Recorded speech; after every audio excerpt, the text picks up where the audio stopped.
19 अगस्त यानी कल से उत्तराखंड के ग्रीष्मकालीन राजधानी गैरसैंण में मानसून सत्र शुरू होने जा रहा है। पहले ही दिन से सत्र के हंगामेदार रहने के आसार नजर आ रहे हैं।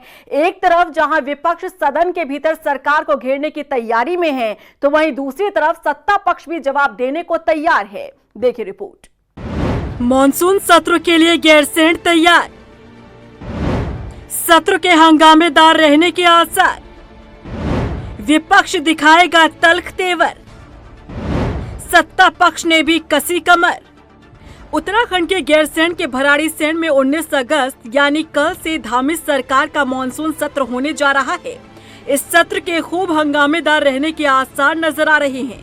सत्र के दौरान विपक्ष के तेवर आक्रामक रहने वाले हैं, क्योंकि पंचायत चुनाव में सत्ता पक्ष की मनमानी विपक्ष को चोट दे गई।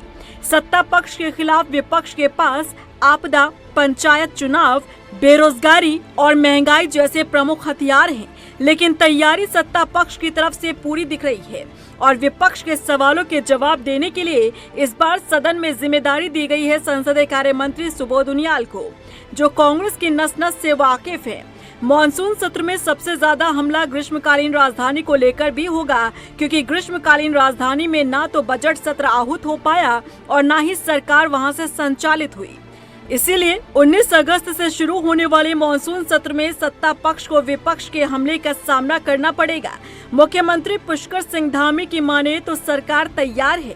गैरसैंण में विपक्ष के हर सवाल का जवाब और चर्चा में भागीदारी करने का काम सरकार करेगी। तैयार हैं और जैसा पहले से प्रस्तावित है, हम लोगों ने कहा है कि भराड़ीसैंण में सत्र होगा। उसी के निमित्त सरकार ने सभी प्रकार की तैयारियां प्रारंभ कर दी और विधानसभा के स्तर से भी उस पर काम चल रहा है। तो गैरसैंण में सत्र हो रहा है? हाँ, अभी लोग तैयार हैं, हम लोग जैसा होगा। संसदीय कार्य मंत्री ने कहा कि विपक्ष कुछ भी आरोप लगा ले, लेकिन सत्ता पक्ष तैयार है और सदन में इस बात का प्रमाण मिल जाएगा। विपक्ष कह रहा है कि इस बार सरकार को घेरने के लिए कई मुद्दे हैं, आपदा से लेकर पंचायत चुनाव में धांधली के आरोप प्रीतम सिंह जी लगा रहे हैं। सरकार पूरी तरह तैयार है और सरकार हर चीज का जवाब देगी। विपक्ष की तरफ से कांग्रेस के वरिष्ठ विधायक प्रीतम सिंह ने कहा कि मुद्दों की कमी विपक्ष के पास नहीं है। आपदा, पंचायत चुनाव में मनमर्जी, नियमों की अनदेखी, बेरोजगारी जैसे कई अहम मुद्दे विपक्ष के पास हैं, जिनका जवाब सत्ता पक्ष के पास नहीं है। आपके सामने आपदा आई, आपदा पर सरकार का कोई फोकस नहीं था।